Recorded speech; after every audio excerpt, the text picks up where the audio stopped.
Sabe aquele frio na barriga? Só de pensar em abrir o coração pra alguém? Aquela sensação de, meu Deus, e se eu me frustrar? Se as coisas derem errado? Será que isso é pra mim? Hoje, a gente vai falar sobre como esses medos de ficar vulnerável, de abrir o próprio coração, acabam afetando drasticamente as nossas relações. Meu nome é André Mariga, eu sou terapeuta, especialista em relacionamentos amorosos. Eu tô aqui justamente para te ajudar a lidar com essas dores e essas dificuldades que muitas vezes chegam quando você conhece alguém. Muitos de nós possuem um medo interno de sermos machucados, lesados, feridos, de alguém chegar, bagunçar nossa vida e ir embora. Muitas vezes depois de uma transa, muitas vezes depois de usar a nossa própria pessoa, a nossa própria imagem. Se você é assim, bem-vindo ao time.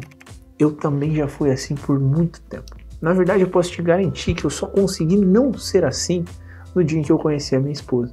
Depois de passar por um imenso processo de, vamos dizer assim, reforma interior, de desenvolvimento pessoal. Antes disso era tudo por mim. E quando eu percebia que alguém estava acessando os meus sentimentos e as minhas emoções mais profundas, eu dava um jeito de sabotar a relação. O medo era tão grande, tão grande, tão grande, que eu mesmo boicotava.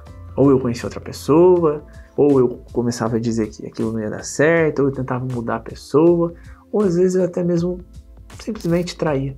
Foda-se, essa era a minha cabeça. Claro que isso não é bom, isso não é certo, mas são gatilhos de sabotagem que a gente constrói para não permitir que ninguém acesse as nossas camadas mais profundas. E tudo isso muitas vezes começa com um medo, com um receio. Sabe aquela sensação de tudo tá dando certo e você começa a pensar, tem alguma coisa errada? Isso aqui vai acabar uma hora, não vai dar certo. Cansei de sentir isso. E talvez você também esteja cansado. Cansado? Concorda comigo? Olha só. Para um relacionamento dar certo, a primeira coisa que você precisa fazer, muitas vezes, é ficar vulnerável.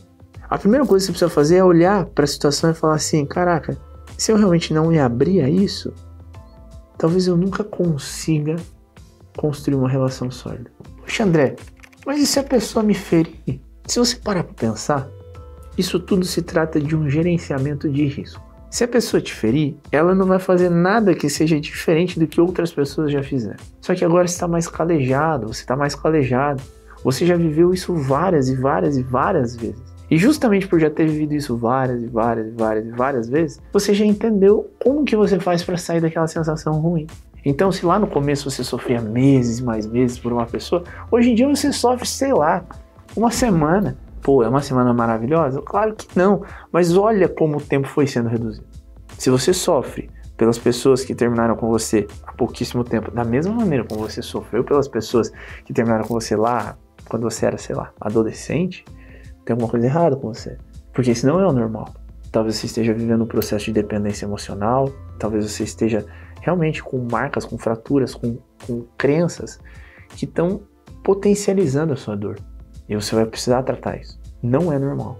Agora, se você é uma pessoa normal, com uma vida normal, com uma cabeça boa, você vai chegar à conclusão que as pessoas que te machucaram lá atrás simplesmente foram te deixando mais cascudo, mais cascudo. E hoje em dia, se alguém for embora, você meio que já entendeu, beleza, vou seguir a minha vida, já sei como fazer. Então, por um lado, existe este trauma que você vai superar em pouco tempo. Só que por outro lado, se você se abrir, talvez você construa o relacionamento que você sempre sonhou e tenha a família que você tanto deseja. E aqui nasce o primeiro ponto. Nessa balança, o que pesa mais? Realmente ficar fechado? Simplesmente para evitar uma dor que eu resolveria em uma semana? Ou me abrir e correr o risco de construir um relacionamento saudável para o resto da minha vida? Qual vale mais a pena? Ah, André, mas é difícil, eu sei. Ah, mas dói, eu também sei. Mas qual o preço que você está pagando por não fazer isso? Às vezes pessoas boas chegam na nossa vida e a nossa sensação interior é, não é possível, parece que isso não é real, como eu te disse lá no começo desse vídeo. Mas não é real porque a pessoa não existe, não é real porque na verdade você está tentando se sabotar. Talvez você já tenha sofrido bastante para hoje olhar para essa realidade e pensar, putz, não tem como dar certo. As pessoas não prestam, o homem não presta. E aí você encontra um homem que presta, você encontra uma mulher que presta, o que vai acontecer? Você vai dar um jeito de repudiar isso. E é assim que a gente perde bons relacionamentos. O preço que você está pagando por não cicatrizar as suas feridas e aprender a pensar em relacionamentos, estudando conceitos, entendendo como as coisas funcionam, está sendo muito alto. Você está desperdiçando a sua juventude, você está desperdiçando a tua vida. Você está desperdiçando as coisas que você mais ama, sacrificando todas elas para sustentar o seu pequeno caramujo, para ficar fechado, para que as pessoas, muitas vezes, né, não se aproveitem de você. É um erro drástico, porque isso vai te tornando cada vez mais egoísta, cada vez mais fechada. Qual o preço que isso cobra no longo prazo? É muito complicado você envelhecer sozinho, sem uma família, sem pessoas em quem você possa contar. Olhar para trás, talvez, para as coisas que você poderia ter vivido e não viveu e pensar, caramba, agora já não dá mais tempo de mudar isso. O problema dos jovens, né, de 30 e 40 anos, muitas vezes é achar que eles são imbatíveis, que eles são super-heróis, que eles são eternos na matéria. Então eles vão postergando tudo aquilo que é essencial para eles. Em vez de eles abrirem o coração, em vez de eles buscarem algo bom, em vez de eles construírem crenças realmente inabaláveis de que as coisas vão melhorar e buscar ajuda para sustentar essas crenças e estratégias, ajustes, alinhamentos, terapia, mentoria, para realmente caminhar na direção do que eles mais desejam, eles procrastinam. Eles deixam para depois. Olha que grande cagada. Não é isso que a gente busca. Não é isso que a gente quer. Na verdade, o que a gente deseja é o oposto disso, concorda comigo? Você quer viver bem, você quer construir algo bom. Então para. Agora, deixa eu te mostrar uma coisa que talvez faça você mudar de ideia nesses seus fechamentos internos. Em primeiro lugar, estar com alguém te permite mudar o seu mundo interior. No começo da relação, ela é muito mais sobre você e sobre a compreensão dos seus limites do que sobre o outro. E esse é o segundo ganho que se abrir a alguém te possibilita. Você olhar para os seus próprios limites. Olha o quanto você consegue se tornar mais generoso, mais bondoso, mais ético, melhor como pessoa, quando você se dedica profundamente a alguém. Ah, mas e se der errado? Eu fui feito de trouxa, eu fui feito isso, eu fui feito aquilo. A pessoa pode ser trouxa, ela pode realmente te enganar. Mas olha no que você se transformou no caminho. E aí, não vem com esse papo de criança. Mas eu fiz tudo e a pessoa me deixou, tá tudo bem. Você é como uma vela, você é feito para, à medida em que você se queima, iluminar quem está ao teu redor. Então, quando você se dedica, você constrói virtudes. Quando você faz as coisas pelo outro, você se torna melhor. Quando você age em prol do que você ama, você expande. E tudo isso fica gravado dentro de você. Você se torna outra pessoa. Pode dar errado 10 vezes, só que se você cada vez vai lapidando cada vez mais você, cada vez mais você, cada vez mais você, uma hora você vai encontrar alguém bom. No amor não importa quantas vezes você erra, você precisa acertar só uma. Não importa quantas pessoas te maltratem e sejam injustas com você, você só precisa ser uma. Você só precisa ter uma perto de ti, te fazendo bem. Quanto tempo isso leva? Não sei. Mas a partir do momento em que você desiste, se fecha, deixa esse caramujinho ficar vivo dentro de você, você perde a única oportunidade que você tem, às vezes, de construir a família que você tanto deseja. Você não quer isso. E sendo bem sincero, eu também não quero isso pra você. Na verdade, eu quero algo melhor. Então pensa que mudar dentro da relação, se submeter a ela, é ter a possibilidade real de mudar a si, de se tornar melhor.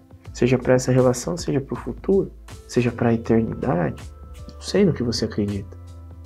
Mas esse é o primeiro ponto. O segundo, o amor, ele é feito para constranger. Então, quanto mais você fizer pelos outros, quanto melhor você for pelo outro, quanto mais você realmente se dedicar a essa relação, mais as pessoas vão mostrar quem são mais rápido. Então, o que é falso não sustenta por muito tempo algo que é verdadeiro. Não faz sentido pra ti? As pessoas muitas vezes tentam ser o que elas não são. E conforme elas vão tentando ser o que elas não são, conforme elas vão tentando ser o que elas não são, conforme elas vão tentando ser o que elas não são, elas vão mostrando cada vez mais quem elas são. Então quando você vai lá, é amoroso, é gentil, é generoso, cara, a pessoa vai se constrangendo. Porque ela não consegue devolver. Por que ela não consegue devolver? Porque ela não é aquela pessoa amorosa, gentil, etc., que te conquistou e te transou com você em uma semana. Então o amor, amar alguém, fazer pro outro, te dá força para que você constranja pessoas que não são de verdade. E aí, o que essas pessoas fazem? Vão embora. Em vez de você ficar 10 anos com uma pessoa, você fica 1 mês e ela vai embora. Só que você só consegue fazer isso sendo vulnerável. E aí vem o último ponto. Combater as ideias da sua cabeça sobre será que vai dar certo, será que vai dar certo, será que vai dar certo, no começo talvez seja uma ação diária. Sabe o que eu fazia para combater os meus pensamentos? E eu fui treinando isso e eu fui ficando bom nisso. Cada vez que vinha um pensamento ruim, do tipo, caraca, isso aqui não vai dar certo, eu ia lá e fazia uma coisa boa pra pessoa. Até que no final, quando a minha esposa chegou, né, na época do namoro, eu já tava bem. Tipo, eu já tava sendo de verdade. Antes eu tentava ser, eu não conseguia ser muito, mas eu já ia combatendo os meus pensamentos. Eu já ia, né, ganhando uma margem um pouquinho diferente. Então quando ela chega, eu já estava adaptado a comprar um pensamento ruim e combater ele com uma ação boa. E não foram tantos pensamentos ruins. Foi no comecinho, talvez. Então veio o pensamento ruim, ação boa. Pensamento ruim, ação boa. Para quem? Para o outro. E essas ações vão constrangê-lo e vão te deixar vulnerável. Ao mesmo tempo, à medida que você age, você constrói virtudes. Não existe ponto negativo em ser vulnerável. Pode ser que sofra, que dê errado a relação, sim, mas conserve a sua alma e use o relacionamento como um trampolim para você evoluir. Lá, quando você casar, você vai ver que esse trampolim ele continua existindo, mas que o objetivo da relação passa a ser realmente amar, formar uma família, dar base de construção para essa família e assim sucessivamente. Faz sentido para você? Então, você precisa lembrar que desenvolver essa vulnerabilidade, essa intimidade é essencial para qualquer relacionamento dar certo. E para isso, você precisa aplicar estratégias, que foram essas pequenas coisas que eu te trouxe até aqui. Não tenha medo de fazer isso. Vai ser bom pra você, mesmo que no final dê errado. Vai ser bom pra você. Mas me diz, e você? Como é que lida com essa vulnerabilidade? Como que é com relação a essa intimidade? Me conta aqui embaixo. Eu quero te conhecer. Gostou do conteúdo? Lembra de se inscrever no canal, de curtir esse vídeo e a gente vê no nosso próximo conteúdo. Fica com Deus.